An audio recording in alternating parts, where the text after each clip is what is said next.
Tomen su lugar, hermanos, sean bienvenidos en esta noche a la Iglesia Bíblica Bautista. Los niños creo que tienen una clase, pueden ir.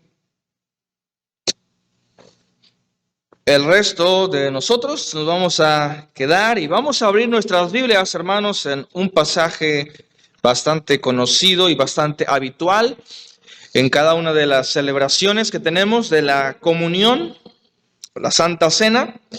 Es el pasaje de 1 Corintios capítulo 11. 1 Corintios capítulo 11, por favor vayan allá en sus Biblias.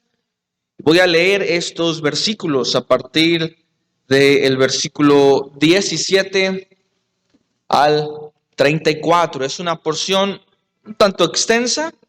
Les voy a pedir que sigan en sus vistas, ahí en sus Biblias o en la pantalla. Voy a hacer esta lectura. Dice así la palabra de Dios: pero al anunciaros esto que sigue, no os alabo, porque no os congregáis para lo mejor, sino para lo peor.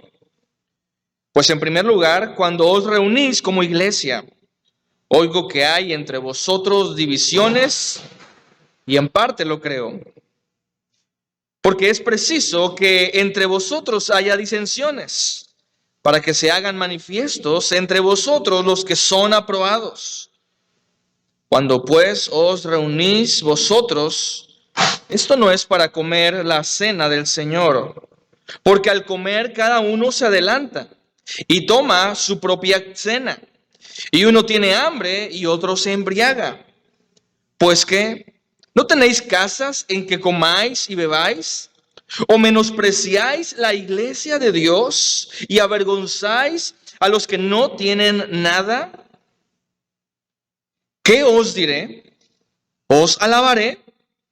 En esto no os alabo, porque yo recibí del Señor lo que también os he enseñado, que el Señor Jesús, la noche que fue entregado, tomó pan, y habiendo dado gracias, lo partió y dijo: tomad, comed. Esto es mi cuerpo que por vosotros es partido. Haced esto en memoria de mí. Asimismo tomó también la copa después de haber cenado, diciendo: esta copa es el nuevo pacto en mi sangre. Haced esto todas las veces que la bebiereis en memoria de mí. Así pues, todas las veces que comiereis este pan y bebiereis esta copa, la muerte del Señor anunciáis hasta que Él venga. De manera que cualquiera que comiere este pan o bebiere esta copa del Señor indignamente, será culpado del cuerpo y de la sangre del Señor. Por tanto, pruébese cada uno a sí mismo y coma así del pan y beba de la copa. Porque el que come y bebe indignamente, sin discernir el cuerpo del Señor, juicio come y bebe para sí. Por lo cual hay muchos enfermos y debilitados entre vosotros, y muchos duermen.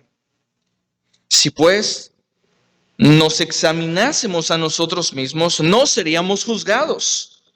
Mas siendo juzgados, somos castigados por el Señor, para que no seamos condenados con el mundo. Así que, hermanos míos, cuando os reunís a comer, esperaos unos a otros. Si alguno tuviere hambre, coma en su casa, para que no os reunáis para juicio. Las demás cosas las pondré en orden cuando yo fuere. Vamos a orar. Padre, te agradecemos por tu gracia, por tu misericordia, por tu fidelidad. Y estamos contentos por otro domingo más en la tarde que nos podemos congregar. Y ayúdanos a congregarnos para lo mejor y no para lo peor. Dios, obra en este tiempo, obra a través de tu palabra, obra a través de tu espíritu en nuestras vidas, obra en cada uno de nosotros. Te pedimos esto en Cristo Jesús. Amén. Hermanos, el título del mensaje es La Santa Cena y el autoexamen.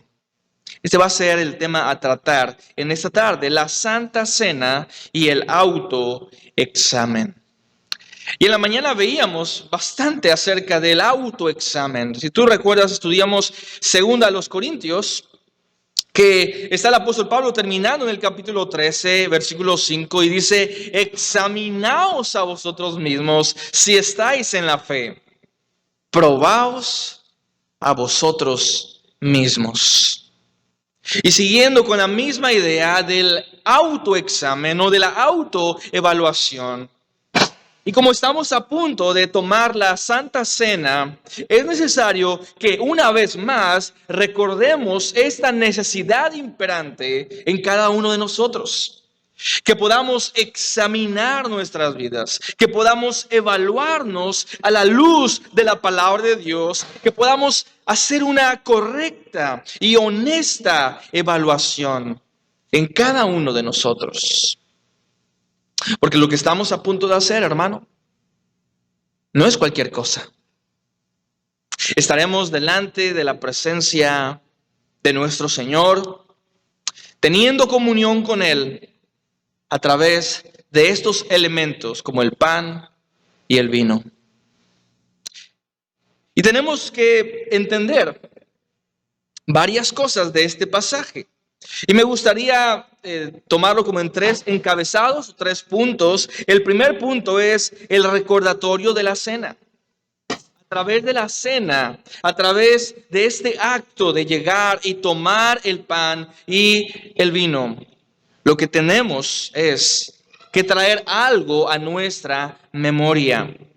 Tenemos que recordar el significado de la Santa Cena. Pero en segundo lugar, vamos a ver cuál es el requisito de la cena.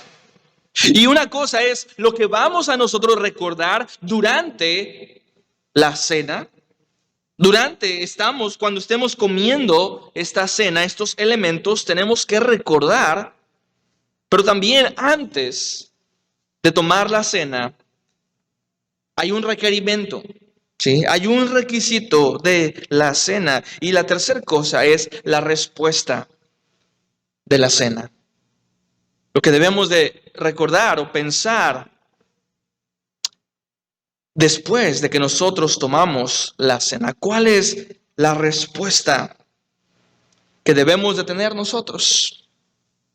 Pero en primer lugar, vamos a ver el recordatorio de la cena. El recordatorio de la cena. Y como cada uno de estos elementos, hermanos, hemos dicho que hay algo de fondo que recordar.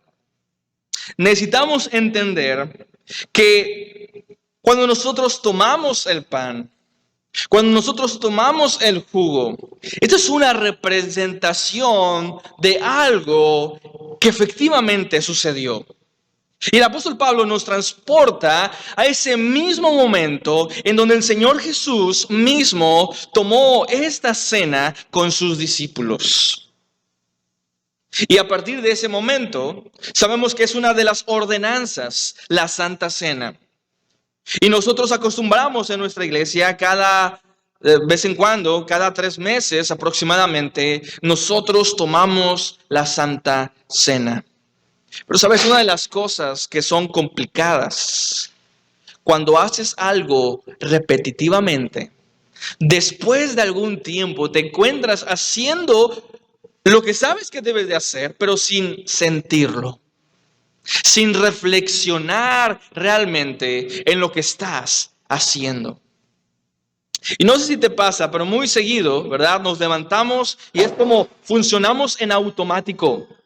Comenzamos a hacer algunas cosas e incluso he conocido a personas que ya se saben, ¿verdad? Su viaje o su travesía a llegar al trabajo y no recuerdan realmente lo que pasó. Recuerdan que iban manejando, pero no recuerdan muchas de las cosas hasta que están en su trabajo. Porque a veces hacemos las cosas en automático. Pero cuando nosotros nos acercamos a la iglesia, hermanos, no deberíamos de hacer las cosas en automático. Deberíamos de reflexionar en cada una de las cosas que nosotros hacemos, porque son las cosas más importantes, las cosas espirituales.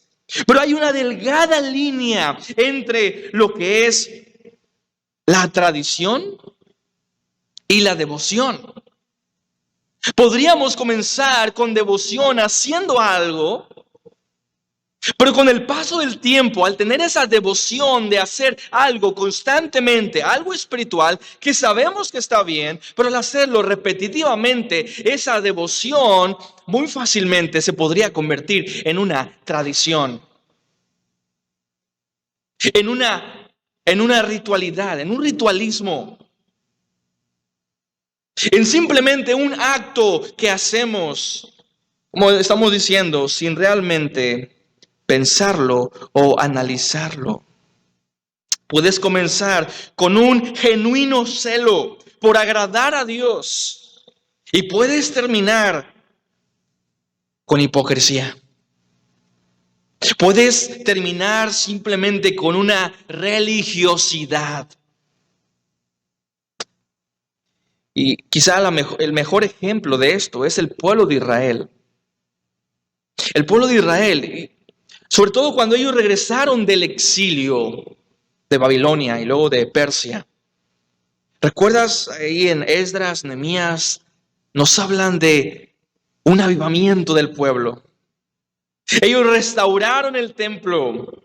Ellos restauraron la ciudad. Ellos tomaron la palabra de Dios y lo pusieron como algo central en sus vidas.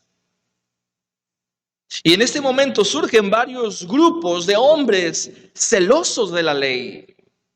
De hombres que incluso cuando sucedió en esta época de la transición entre los testamentos, el periodo intertestamentario, estuvieron en contra de ser helenizados por la cultura griega. Ellos amaban realmente a Dios. Ellos estaban comprometidos con Dios y con los mandatos, con el pueblo. Pero esto se convirtió en el tiempo de Jesucristo en un simple ritualismo. Ya no estaban con la devoción que deberían de tener en el tiempo de Nehemías y Esdras. En el tiempo de Jesús eran más que sepulcros blanqueados. Hermanos, y ninguno de nosotros está exento a pasar lo mismo. Es bueno que vengas a la iglesia. La semana pasada, ¿verdad? Enseñábamos este pasaje. Mirad cuán bueno es, cuán delicioso habitar los hermanos juntos en armonía. Lo que hacemos aquí en la iglesia es algo tan importante, es algo esencial para tu vida, para tu crecimiento. Cada una de las cosas que hacemos es necesaria para tu vida. Pero puede ser que tú estés orando. Y como has pasado mucho tiempo orando, ya no es una oración, ahora es un rezo, un simple rezo. Sucede cuando venimos a la iglesia y cantamos, y estamos tan acostumbrados a cantar juntos. Y a veces venimos fríos, apáticos, quizás desorientados por algo que pasó en casa o camino a la iglesia. Y lo único que haces es ver la pantalla, ver palabras, pero tu mente y tu corazón no están conectados con lo que realmente está sucediendo. El tiempo de alabanza, el tiempo de adoración. No sientes realmente esa gratitud a Dios. No hay en tu corazón un deseo de adorar a Dios. Es muy fácil, hermano, llegar a la iglesia y venir y convertir este tiempo en una simple rutina, en un ritual que hacemos todos los domingos. Hermano, en esta noche me gustaría advertirte sobre la situación, sobre tu situación, si es que te encuentras así. frío, apático o desorientado. Me gustaría hacerte un recordatorio de lo que estamos a punto de hacer. Y quizá esta es una de las cosas más difíciles y más peligrosas. Cuando venimos y tomamos la Santa Cena, cuando tomamos la comunión, sin realmente discernir el cuerpo de Cristo, sin estar pensando, sin estar recordando lo que deberíamos de recordar. Y esto es algo tan riesgoso y tan peligroso, acercarnos a una actitud así, que aún el apóstol Pablo, él dice, hay consecuencias. Si tú te acercas con una mente desubicada, hay consecuencias. Porque no es cualquier cosa venir a la iglesia a tomar esta comunión, esta Santa Cena, que simboliza la intimidad que tú puedes tener con Dios. Hay consecuencias y consecuencias drásticas. Pero vemos, hermanos, lo que deberíamos de recordar. En primer lugar, lo que deberíamos recordar sobre Cristo. Hay cosas que deberíamos de recordar, pero cualquier otra cosa que no sea Cristo es secundaria. En lo que deberíamos de enfocar sobre cualquier otra cosa es en Cristo. Por lo tanto, en unos momentos más, mientras nos acerquemos a tomar el pan y el jugo, debería de estar en nuestra mente el sacrificio de Cristo. Deberíamos de recordar su vida. Deberíamos de recordar su rectitud, su justicia, su santidad. Deberíamos de recordar que Él murió, pero Él murió como un sustituto por nosotros. Deberíamos de recordar que Él no solo murió, pero Él resucitó. Deberíamos recordar que Él ascendió a los cielos. Deberíamos de recordar también que Él un día regresará. Deberíamos de recordar, hermanos, el Evangelio. Y es lo que dice el apóstol Pablo ahí en el versículo número 24. Capítulo 11, versículo a partir del 23 dice, porque yo recibí del Señor lo que también os he enseñado, que el Señor Jesús, y esto es lo primero que debemos de recordar sobre Cristo, el Señor Jesús, la noche que fue entregado, tomó pan. Él vivió en rectitud. Él no pecó. Él fue justo. Él no era un criminal. Él era Dios. Pero lo traicionaron. Lo entregaron ante los soldados. Lo juzgaron con un mal juicio. Y lo mataron. Y el Señor Jesús, la noche que fue entregado, tomó el pan. Y habiendo dado gracias, lo partió y dijo, tomad, comed. Esto es mi cuerpo que por vosotros es partido. ¿Y sabes de qué está hablando? De su muerte. Y es lo que recordamos cuando comemos el pan. Que Cristo fue molido por nuestros pecados. Que el castigo de nuestra paz fue sobre Él. Y por su llaga, por sus heridas, fuimos nosotros curados. Y recordamos eso cuando tomamos el pan, cuando tomamos la copa. Dice, asimismo también tomó la copa. Después de haber cenado diciendo, esta copa es el nuevo pacto en mi sangre. Haced esto todas las veces que la bebiereis en memoria de mí. Se habla de un nuevo pacto. Ahora los profetas hablaron de un pacto. Ya no un pacto que Dios haría como en el tiempo de Moisés, sino un nuevo pacto, donde ya no habría un corazón duro de piedra, sino un corazón de carne. En la mañana también hablábamos un poco acerca de esto, de cómo la señal del pacto, de si estás en el pacto, en el Antiguo Testamento era para el pueblo de Israel la circuncisión, la limpieza del cuerpo. Pero esto simbolizaba algo más que una limpieza del cuerpo. Era una limpieza interior, una limpieza espiritual, no solo externa, una circuncisión del corazón. Una circuncisión que no podía ser un hombre, hecha no con mano de hombre. Una circuncisión que solo Dios podría hacer en la vida y los corazones de las personas. Y esto es lo que recordamos a través de este nuevo pacto en la sangre de Cristo. Y luego dice el 26, recordamos también que Él murió y murió por nosotros, Él resucitó, Él ascendió. Versículo 26, un día Él regresará. Así pues, todas las veces que comiereis este pan y bebiereis esta copa, la muerte del Señor anunciáis hasta que Él venga. Recordamos. ¿Y qué recordamos cuando tomamos la cena? Recordamos el Evangelio. Recordamos a Cristo.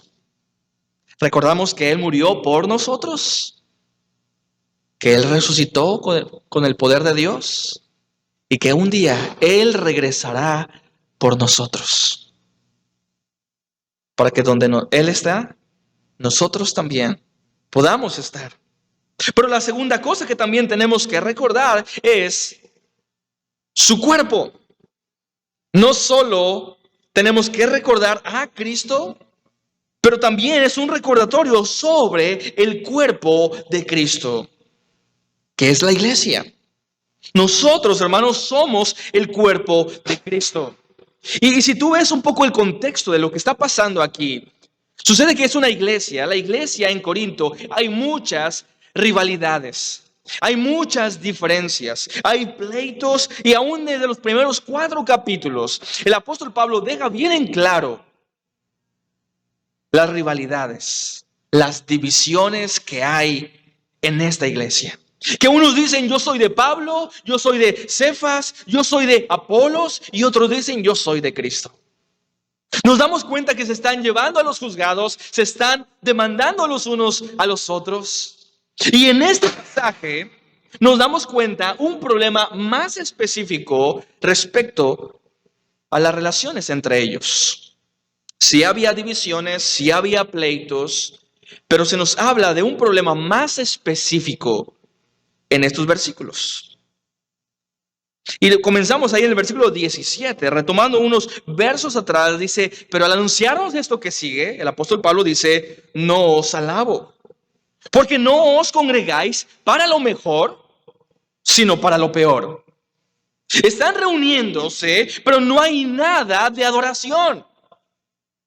No hay nada de devoción hacia mí. Ustedes creen que me están adorando a mí, pero se están adorando a ustedes. Hay libertinaje, hay carnalidad y están pensando tanto en ustedes mismos. No están pensando en mí, no están pensando en mi adoración, están pensando en ustedes. Versículo 18, pues en primer lugar, cuando os reunís como iglesia, oigo que hay entre vosotros divisiones y en parte lo creo. El apóstol Pablo ya había hablado acerca de estas divisiones. Pero luego dice, versículo 19, porque es preciso que hay entre vosotros divisiones para que se hagan manifiestos entre vosotros los que son aprobados. Y mira, es como si Pablo estuviera diciendo, ok, debe de haber divisiones, debe de haber diferencias, eso es necesario si fuera para diferenciar a los que son de Cristo y a los que no son de Cristo. Está bien si hay divisiones para distinguir la carnalidad de la espiritualidad. Y está bien que haya divisiones entre ustedes, pero si se tiene como propósito vivir en santidad, ser más consagrados, estar en unión con los hermanos que han demostrado madurez cristiana. Pero las divisiones que escucho que hay en ustedes no son por esta causa para distinguir a los espirituales de los carnales. Las divisiones que escucho que hay entre ustedes es por asuntos de acepción de personas. Acepción de personas. Y dice ahí en el versículo número 20, dice, cuando pues os reunís vosotros, esto no es comer la cena del Señor. No se reúnen para comer la cena del Señor. Y al parecer, habían convertido esas reuniones en un tiempo de comida y de celebración de sus vientres o para sus vientres. Quizá lo que estaba sucediendo aquí era que habían convertido las reuniones como en fiestas, en grandes fiestas. Quizá no había realmente una forma o un filtro para ver quiénes estaban realmente como parte del pueblo, como creyentes en Corinto. Posiblemente habían invitado a más personas del pueblo de Corinto que no eran creyentes, que estaban ahí y estaban de alguna forma participando y comiendo, pero no eran personas regeneradas, no eran personas creyentes. Muy posiblemente esto era lo que estaba pasando, una simple fiesta. Pero no estaban conectando esa comida con la cena del Señor. No estaban realmente meditando sobre sus vidas. Era simplemente una celebración, una fiesta. Y el apóstol Pablo les dice, hermanos, se están reuniendo para lo peor, no para lo mejor. Porque mira, versículo 21, porque al comer cada uno se adelanta y a tomar su propia cena. Y uno tiene hambre y otro se embriaga. Hay problemas entre ustedes porque hay acepción de personas. Y hay varios problemas que vemos que estaban sucediendo aquí. La primera cosa es que no estaban comiendo la cena del Señor juntos. Había acepción de personas. Ellos estaban embriagando. Y por encima de ello, versículo 22, avergonzaban a otros hermanos que no tenían una influencia económica como otros. Versículo 22 dice, ¿por qué no tenéis casas en que comáis y bebáis o menospreciáis a la iglesia de Dios y avergonzáis a los que no tienen nada? No tal grado de orgullo, de prepotencia, que han llegado algunas personas en Corinto, de avergonzar a los que no tienen. Y como ellos se sentían con más influencia, ellos eran los primeros en comer. Y ellos comían hasta llenarse, tomaban vino hasta embriagarse. Y dejaban a algunos hermanos con menos recursos, sin poder tomar la Santa Cena. Porque recuerda, para estos hombres ni siquiera estaban pensando que estaba relacionado con la Santa Cena. Para ellos era solo comida. Hermanos, pero no tenemos que olvidar nosotros como iglesia que cuando nos acercamos a este lugar, este no es cualquier lugar. Cuando nos acercamos a esta mesa, estamos delante de la mesa del Señor. No es cualquier mesa, es la mesa del Señor. Y podemos tener intimidad con Dios a través de estos elementos. Podemos comer delante de su presencia. Y quizá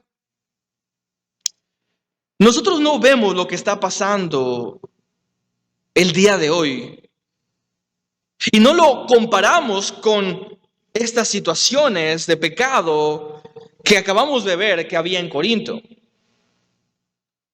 Es decir, el día de hoy quizá tu mayor problema no es que tienes hambre. Tú has venido a la iglesia y sabes que va a ser un tiempo de celebración, un tiempo de comunión, pero no piensas llenarte. Tu mayor problema quizá no es que tienes hambre, pero quizá tu mayor problema en este momento es que tienes sueño. Y es igualmente peligroso.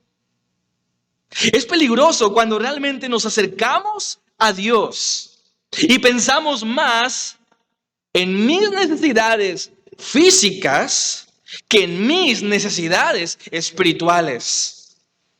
Estamos en un grave error, hermano. Estamos quizá en el mismo problema que los hermanos en Corinto. Ellos tenían hambre. No pensaban en lo que estaban haciendo delante de Dios. Algunos de ustedes quizá tienen sueño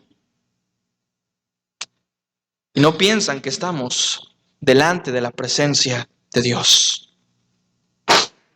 Quizá el problema para los corintios era que estaban llenos de vino, llenos de alcohol y no podían controlarse. Para nosotros, quizá el problema es que hemos venido a este lugar y hemos llegado tan llenos de mundanalidad, tan llenos de cosas materiales. Y quizá está tu cuerpo en ese lugar, estás ahí sentado, pero francamente no estás pensando en la palabra de Dios. Estás pensando en tus negocios. Estás pensando en cómo hacerle para estas cosas que tienes que comprar, que tienes que pagar. Y estás tan sumergido en las cosas materiales y mundanales de la vida. Quizá este es tu mayor problema. Quizá tu mayor problema no es que haces acepción de personas. No es que quizá tú digas, pastor, yo no tengo muchos recursos, yo de alguna forma voy a hacer acepción de personas, del hermano que tiene menos recursos. Pero sabes, quizá tu problema no es que haces acepción de personas por recursos, pero quizá hay un resentimiento en contra de algún hermano. Y quizá por mucho tiempo has evitado a esa persona, a ese hermano. Quizá hay un conflicto en tu corazón y no has podido perdonar, no has podido arreglar las cosas con algún hermano. Y te encuentras entonces en el mismo peligro que estos hermanos en Corinto. Hermanos, pero cuando venimos a la cena del Señor, cuando nos acercamos delante de su presencia y estamos frente a su mesa, deberíamos de recordar que se trata de Cristo y se trata de su cuerpo. Celebramos la comunión que podemos tener con Dios a través de Cristo, pero también celebramos la comunión que podemos tener con nuestros hermanos en la iglesia. Y por esa razón, no celebramos la Santa Cena en nuestras casas. Bueno, una vez lo hicimos. ¿Recuerdan en pandemia? Fue la única vez. que celebramos la Santa Cena y cada uno en sus casas. Pero cuando nosotros tenemos la oportunidad, celebramos la Santa Cena en la iglesia, porque esto simboliza que hay otras personas que quizá son tan diferentes a ti, pero gracias a Cristo y gracias a su sacrificio se convierten en tus hermanos, se convierten en tu familia y estás unido igualmente a ellos, unidos a Dios y unidos a tus hermanos. Recuerda, Él es la cabeza, estamos unidos a Él, pero también estamos unidos en el cuerpo. Somos muchos miembros, pero un mismo cuerpo. Pero la segunda cosa, hermanos, es el requisito de la cena. Y vemos el requisito de la cena ahí en el versículo número 27. De pronto cambia un poco la forma en la que el apóstol Pablo está escribiendo y dice: de manera que cualquiera que comiere este pan. De pronto el apóstol Pablo se vuelve mucho más serio, porque lo que está a punto de decir es algo tan importante. El apóstol Pablo quiere que recuerdes que venir a la mesa del Señor no es cualquier cosa. De manera que cualquiera que comiere este pan o bebiere esta copa del Señor indignamente, es posible acercarse delante de Dios de una manera indigna. ¿A qué se refiere eso? Lo vamos a ver un poco más adelante. Pero dice que cualquiera que se acerca comiere este pan o bebiere esta copa del Señor indignamente será culpado del cuerpo y de la sangre del Señor. Versículo número 28. Por tanto, pruébese cada uno a sí mismo y coma así del pan y beba de la copa. Así que vemos este primer requisito antes de tomar la Santa Cena es examinarnos. Ese es el primer requisito. Examina tu vida. Examina la condición de tu alma. La condición de tu corazón. Este es el primer requisito. Porque recuerda, acabamos de ver el versículo 27, puedes tomar la cena del Señor indignamente.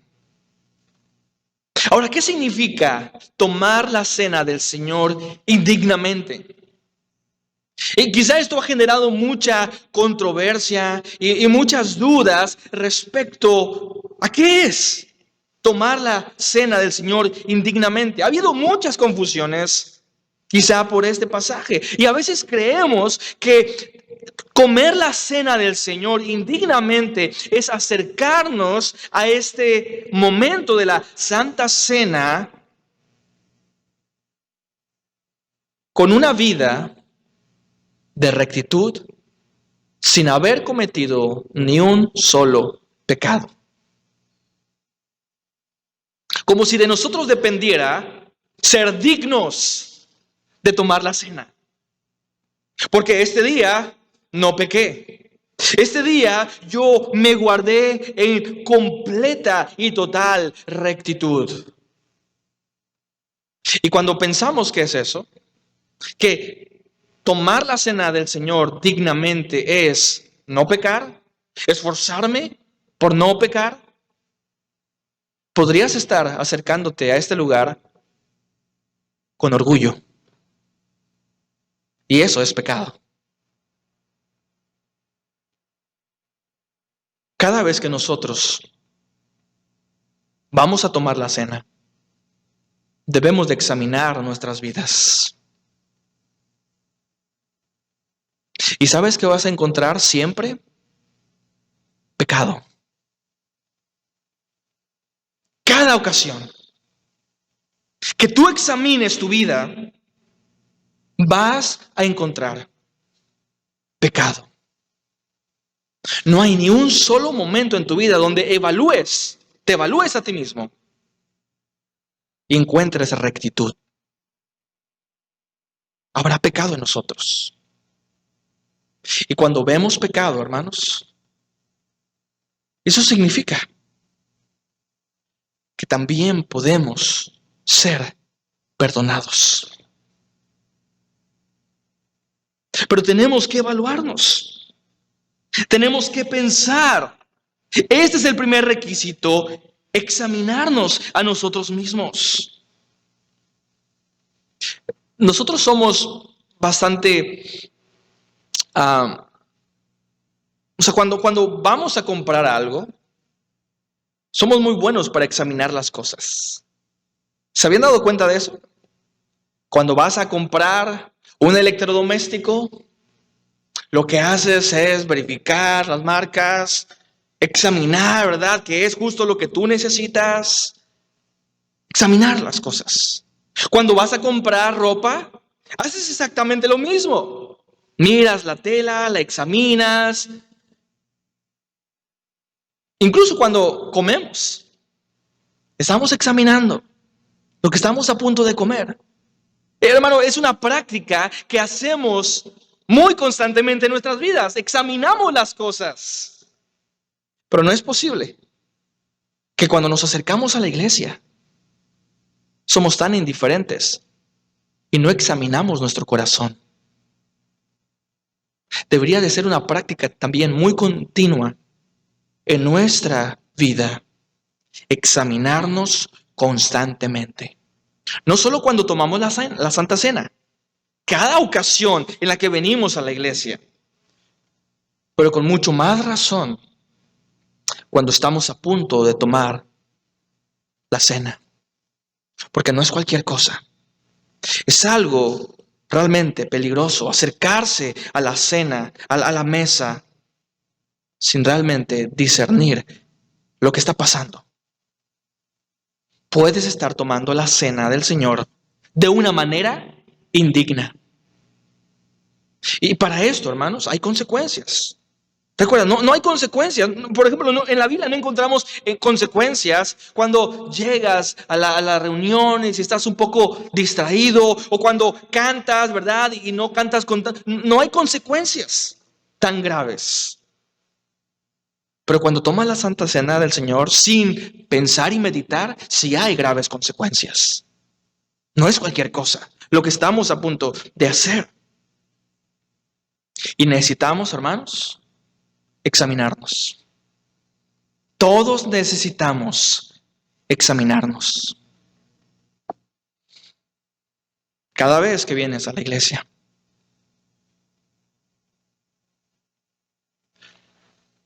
Quizá tú piensas que algunas personas en la iglesia están en un peldaño espiritual por encima que otros. Que algunos la tienen más fácil en sus vidas y por eso algunos pueden madurar de una forma más rápida que otros. Pero quiero decirte, hermano, todos tenemos las mismas tentaciones, las mismas dificultades. Todos deberíamos acercarnos a este lugar, examinarnos a nosotros mismos. Una de las prácticas que yo hago constantemente antes de subirme a este lugar es examinar mi propia vida. Porque yo sé, hermano, que todo lo que diga en este lugar podrá traer enormes consecuencias cuando esté delante de la presencia de Dios. Y yo voy a ser juzgado por la forma en la que usé este púlpito. Y yo voy a ser juzgado por si realmente yo prediqué la palabra de Dios o prediqué ideas personales. Yo voy a ser juzgado. Y sabes, muchas veces lo que pueden algunos de ustedes ver que sucede aquí es simplemente un poco. Pero lo que está de fondo son horas luchando con el pasaje. Horas leyendo la Biblia. Y luego llega el gran día. El día en el que voy a predicar. El día en que voy a pararme y voy a enseñar. Pero es un día difícil. Porque la ropa no se plancha sola. Y qué bueno fuera, ¿verdad? Cuando te despiertas el domingo y todo es amor, todo es armonía y todo es paz. Está el desayuno ahí en la mesa. Tus hijos se levantan sonrientes, felices, cantando coritos. Porque van a ir a la iglesia, están contentos todos. Y sientes como si unos ángeles te trajeran volando, ¿verdad? En sus alas hasta la iglesia. Y ves la cara resplandeciente de todos los hermanos cuando llegan a la iglesia, resplandecientes como el rostro de Moisés. Pero no es así. Está muy lejos de la realidad. Los domingos que nosotros venimos a adorar, te encuentras con dificultades, te encuentras con conflictos maritales, te encuentras con la rebeldía de tus hijos, te encuentras con el tiempo que está avanzando y se te hace tarde. Y comienzas a ir a la iglesia, pero vienes desconectado. Pero hermano, cuando llegamos a la iglesia, deberíamos examinar nuestras vidas. Cada uno de nosotros. Yo como pastor tengo que evaluar mi mensaje. Ustedes tienen que evaluar la forma en la que escuchan. Pero todos debemos evaluar, hermanos, nuestras vidas. La segunda cosa es que también necesitamos arrepentimiento. No solo examinarnos a nosotros mismos, y esto se entiende, ¿verdad? No es algo dentro del pasaje, implícitamente en el pasaje, pero lo podemos entender. Cuando nos examinamos y vemos pecado, tenemos que arrepentirnos. Tenemos que arrepentirnos de nuestro pecado. No se trata de tu dignidad para tomar la Santa Cena. Se trata de entender tu pecado, de entender tu condición, pero de también entiendes la gracia de Dios. Entiendes que Dios te ama. Entiendes que hay perdón, hay misericordia, hay consuelo para ti. Para cada uno de nosotros, pecadores, hay consuelo.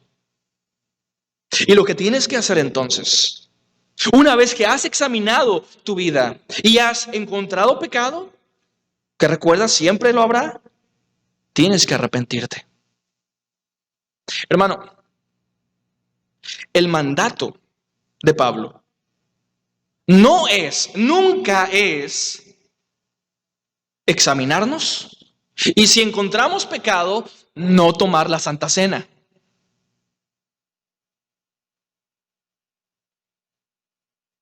Pero es algo que muchos de ustedes hacen. Es algo que yo he visto que sucede en la iglesia. He pecado, pastor. Examiné mi vida y ¿sabe qué? Encontré pecado. Pues ¿qué querías encontrar? ¿Rectitud? Es pecado. Siempre vas a encontrar pecado. Pero no hay razón para no tomar la cena. Por eso Pablo dice, pruébese a sí mismo y coma así del pan y beba de la copa. Tenemos que evaluar nuestras vidas, pero tenemos que arrepentirnos de nuestros pecados, reconociendo que Dios es misericordioso y Él perdona cada uno de nuestros pecados. Hermano, no debe de haber hermanos realmente que son convertidos, que están convencidos de que son creyentes, que no toman la Santa Cena. Pero a veces hay hermanos así en las iglesias. Y las tenemos cada 3 meses, la Santa Cena. Y dicen, bueno, no voy a tomar esta Santa Cena. A la otra, a la vuelta. Y en la siguiente ocasión pasa algo. Y nuevamente dicen, bueno, hay pecado. Para la otra. Y muchos creyentes han dejado de tomar la Santa Cena por medio año o hasta por un año o quizá más. Y hay un problema. Cuando no tomas la Santa Cena porque dices, hay pecado en mi vida. ¿Sabes qué? Esto es para examinarte. Porque hay un problema si tu vida se caracteriza por pecado. No es que caíste en algún pecado, es muy probable que vivas en pecado. Si eres un cristiano convertido, un verdadero creyente, hijo de Dios, tienes que examinarte. Vas a encontrar pecado, pero tienes que ir en arrepentimiento y fe, recordando que el sacrificio ya ha sido efectuado, ya ha sido perdonado, ya ha sido limpiado. No es algo que tú puedes hacer, es algo que Dios hizo por ti. Pero en tercer y último lugar, hermano, vemos la respuesta de la cena. La respuesta al tomar la Santa Cena. ¿Qué es lo que sucede después? Bueno, dos cosas. Si tomas la Santa Cena indignamente, dice Pablo, serás culpado del cuerpo, de la sangre de Jesús. Versículo 29. Porque el que come y bebe indignamente sin discernir el cuerpo del Señor, juicio come y bebe para sí. Hay un juicio para ti. Tienes que meditar. Tienes que reflexionar sobre ti mismo. Quizá no eres un creyente. O quizá sí has sido un creyente, como en el caso que pone el apóstol Pablo. Este caso es una persona que sí es creyente, pero vive en pecado. Y se toma tan a la ligera su pecado, de modo que no está dispuesto a cambiar su vida. Y viene y toma la cena del Señor. Y como no hay un arrepentimiento genuino, hay consecuencias. Y estas consecuencias las vemos en el versículo número 30. Por lo cual hay muchos enfermos y debilitados entre vosotros, y muchos, ¿qué dice el pasaje? Duermen. Muchos duermen. ¿Y de qué dormir está hablando? De la muerte. Han muerto. ¿Ves lo importante que es acercarse a esta mesa reconociendo que estamos delante de la presencia de Dios? Hermano, Dios puede perdonar tu pecado, pero tú debes de ponerte en el camino correcto para alejarte cada vez más de tu pecado. Debes de examinar tu vida. Debes de confesar tu pecado. Pero también debes de cambiar. No vas a seguir igual. Una persona que es creyente es una persona que va a cambiar. No va a vivir igual. Es una persona que va a crecer en madurez. Así que la respuesta de Dios es esta. La respuesta de Dios es juicio. Dice el versículo 29, juicio come y bebe para sí. Hay muchos enfermos, debilitados, muchos han muerto. Porque creyentes han tomado en tan poco el nombre de Cristo. Pero déjame decirte que aunque el apóstol Pablo está hablando exclusivamente al venir y tomar la Santa Cena, no se refiere solo a este momento de ser juzgados cuando tomamos la Santa Cena y vivimos en pecado. Puede que tú estés pensando, bueno, pastor, yo no voy a tomar la Santa Cena, yo soy cristiano. Sí, yo soy un verdadero hijo de Dios, pero yo no quiero que me pase nada malo, yo no me quiero enfermar, no me quiero morir. Así que paso para seguir en mi pecado. ¿Y tú crees que te vas a librar del juicio de Dios al no tomar la cena? Pero ¿sabes qué? Tomes o no tomes la cena. Si tu vida se caracteriza en un pecado habitual y consistente en toda tu vida, que te has rebelado en contra de Dios, no quieres caminar en santidad, y si eres un hijo de Dios, Dios te va a disciplinar. Porque recuerda que Dios al que ama, disciplina. Azota a todo aquel que tiene por hijo. Así que este es un mensaje no solo para los hermanos creyentes que van a tomar la Santa Cena, sino para todos los hermanos creyentes que incluso no van a tomar la cena porque sienten que van a ser condenados si siguen en su pecado. Como quiera van a ser juzgados por Dios. Como quiera va a llegar la disciplina de Dios. Tenemos que meditar bien sobre nuestros caminos. Tenemos que reflexionar, hermanos, en la condición de nuestro corazón. Pero luego, ¿cómo tomamos nosotros el castigo de Dios? Ya vimos la respuesta de Dios al enviar juicio. Pero ¿cuál debería ser nuestra respuesta al ver el juicio de Dios? Podríamos decir qué duro es Dios.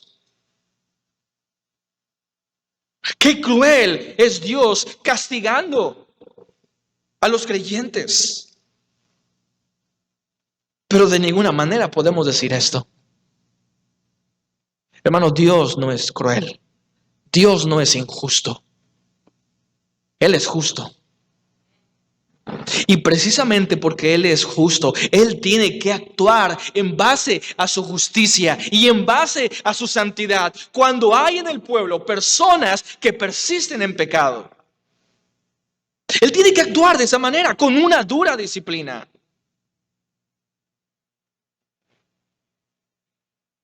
El apóstol Pablo dice en el versículo número 31, si pues nos examinásemos a nosotros mismos, no seríamos juzgados.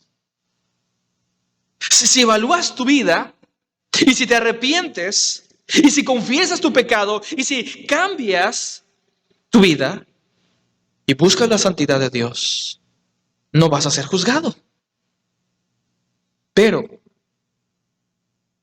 versículo 32, mas siendo juzgados, teniendo este juicio de Dios a través de debilidades, enfermedades o muertes, mas siendo juzgados, somos castigados por el Señor para que no seamos condenados con el mundo.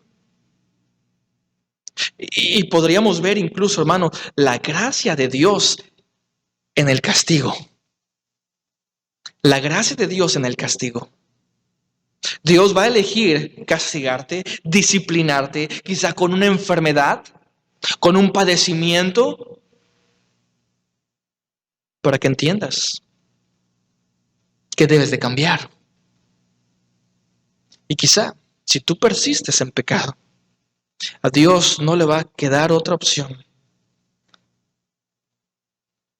más que quitarte de este mundo. Quitarte de este mundo. Para que no seas juzgado con el mundo. Salvos como por fuego, dice el apóstol Pablo. Eres salvo, disciplina de parte de Dios, vas a morir quizá, pero vas a morir en Cristo. Y este es un acto incluso de gracia de Dios. Pero no serás juzgado con el mundo. Y debemos de entender, hermanos, que aún incluso en las debilidades, en las enfermedades o en los decesos, Dios sigue siendo bueno. Su gracia sigue siendo abundante. Pero recuerda que ya ninguna condenación hay para los que están en Cristo Jesús. Y esta debería de ser nuestra respuesta. Reconocer que Dios es soberano y aún el castigo, la disciplina de Dios es un acto de gracia y de bondad. Hermano, porque se trata de Cristo. Se trata de su mesa. No estás en la mesa del pastor. No estás en la mesa de algún otro hermano. Estás en la mesa de Dios. Y sabes, si estás en la mesa de Dios, Él pone las reglas. ¿Alguien te ha invitado alguna vez a comer? Generalmente cuando alguien te invita a comer, la otra persona no tiene que exigir, hey, pero quiero que me invites a tal hora, en este lugar, y quiero comer esto. No, ¿verdad que no? No es lo que hacemos. Lo que hacemos es ponernos a disposición de la persona que nos invita a su mesa. Y de igual manera es la mesa de Dios. Son las reglas de Dios. Hermanos, estamos en la casa de Dios. Son las reglas de Dios. Así de sencillo. Pero tenemos esta responsabilidad. En primer lugar, tenemos que examinar nuestras vidas. Tenemos que verificar si realmente tenemos un corazón contrito y humillado. Porque ese tipo de corazón Dios no va a despreciar. Necesitas un corazón contrito y humillado. Reconoce que eres un pecador. Haz una evaluación en tu vida y como hemos dicho, siempre vas a encontrar pecado. Pero la segunda cosa es que tienes que confesar tu pecado. Un corazón que confiesa su pecado. Venid luego y estemos a cuenta. Dice Dios, esta es la invitación, ven a mí. Vamos a ponernos a cuenta, confiesa tu pecado. En tercer lugar, tienes que tener un corazón que cree. Cree en el perdón de Dios. Cree en lo que la Biblia dice respecto a la salvación que tenemos asegurada. Cree en el sacrificio de Jesucristo. Hermano, su sacrificio es capaz de limpiar tu alma. Su sacrificio es suficiente. Y en cuarto lugar, tienes que tener un corazón que cambia. No solo creer, no solo contrito, no solo confesar, pero cambiar. Y es aquí donde creo que muchos tienen conflicto. Cambiar. ¿Cómo puedo cambiar? Y a veces pensamos, es que tengo que ser mejor. No, evalúa tu vida. Si está Cristo ahí, Dios te va a cambiar. Cristo te va a cambiar. Claro que tú tienes que hacer cosas. Tú tienes que esforzarte en buscar la santidad. Pero el cambio mayor ya lo ha efectuado Cristo. Hermanos, en este día tenemos la oportunidad de acercarnos delante de la presencia de Dios, acercarnos a la mesa de nuestro Salvador. Y estemos conscientes, meditando en lo que estamos a punto de hacer. Vamos a tener un tiempo de confesión. Oremos.